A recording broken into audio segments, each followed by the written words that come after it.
Hello everybody, welcome to Dirt to BGL Episode 1. Unlike your average this to this Growtopia video where I go step by step through the progress of profiting for 20 minutes while making spelling errors in my game chat, Dirt to BGL will be a more laid back, we don't know what we're doing but we'll try our best approach. This is not a guide. This series is also accompanied by a plethora of shorts that will be uploaded, keeping you in touch with the latest updates, so subscribe to stay tuned. Hosted by me and GunzLZ, two players who haven't touched the game since 2016, we'll try our best to recall how everything works and perhaps mess up here and there, or maybe just me. Starting the series off, we began our own dirt farms, a necessary component of any beginner's tool belt. I found a nice 5-letter Yalcum which could be used for vending machines later down the road. Then came picking a beginner's profit method. There are easily tens of methods to getting your first world lock, but we never exactly decided on how to get there. Instead, we divided and conquered. I decided to start massing platforms while Guns world hunted. Now at this point in the series, you're supposed to gather lava seeds and buy a noob starter pack, which contains the 3 essentials of Growtopia gameplay: Ripper Wings for double jump, Air Robinsons for movement speed, and a pickaxe for faster braking. Despite Guns suggesting this 5 minutes into the series, it's been a week since we started and yet neither of us have these items. Anyways, while farming some lava and rocks, I remembered some research I was doing on the wiki that said you could get a daily grow token for visiting the world of the day. Now that we know this, it's an easy source of grow tokens early on in the game that will very much later down the line lead to a bit of profit. About 30 minutes in, Guns found a pretty cool world that gave us a bit of splicing resources, the most useful being namely windows and house entrances for future endeavors. Since air ducts were one of the profit ideas we had, we decided we use the window seeds earned and make some air vents with the extra air duct seeds that drop. The world also contained a highly combustible box farm using fire surrounded by a water barrier, which we may use down the line. Our luck didn't stop there though, as we both received a super broadcast of a chemical farm owner needing players to pick up the extra chemicals for them, free of charge. Of course, we instantly jumped on the opportunity, ending with about 5 stacks of green, 4 stacks of red, and a bit of blue, yellow, and pink. While I was offline for a bit, Guns was hard at work again world hunting, this time finding a total of 5 worlds worth their time. The first was King Shop 2019,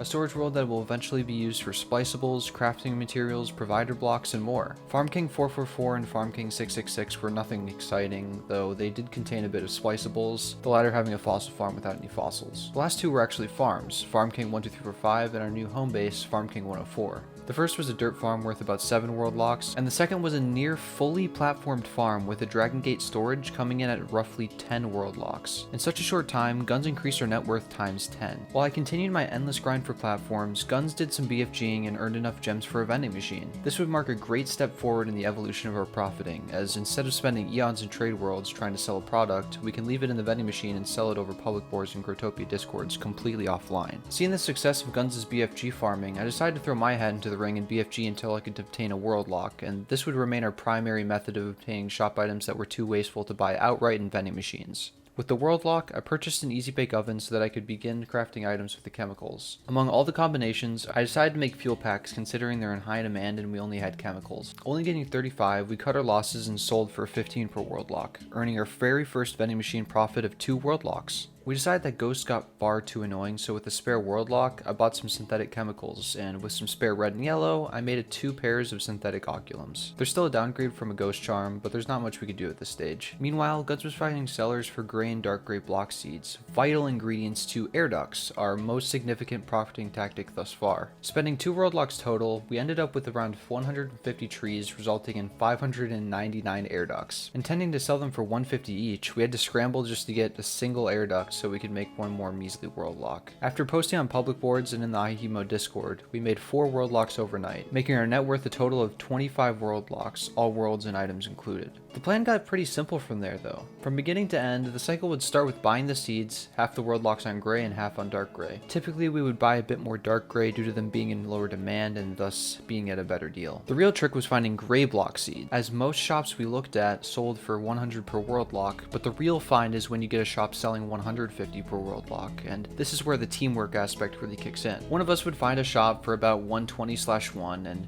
being impatient would ask the other if we should just cut our losses and save some time by underselling. Luckily, the other would suggest to just wait for the right shop, and this definitely taught us the resilience you need to be a trader in Growtopia. Not too greedy, but not too wasteful. Then of course we would splice, wait an hour, and throw them in the vending machine. The more stock you get though, the less fun the selling is. 600, 1200, 2400, and then even 6000. The demand just wasn't there to be able to rotate this process daily. Eventually we would have to change up our methods. Along the way, a few developments occurred. I went world hunting, found a mislocked world with a few storage spaces, so I stole the doors. A fire started at Yalcum, so using a spare world lock while we were waiting for the air ducts to sell, I bought a couple fire hoses, one for each of us. I started farming the fire from both our Vend world and House Farm 12345, the world guns found. I ended up with a total of 6 highly combustible boxes and will continue saving up until I can start selling them for 10 per world lock. A fossil actually formed in our world, which is supposedly around 15 world locks if you can get it out, but I was an absolute idiot, and while meaning to point at it for the video, I destroyed it, not realizing the mechanics behind fossils. Concluding the episode, I BFG'd for about an hour and was able to afford the 15,000 gem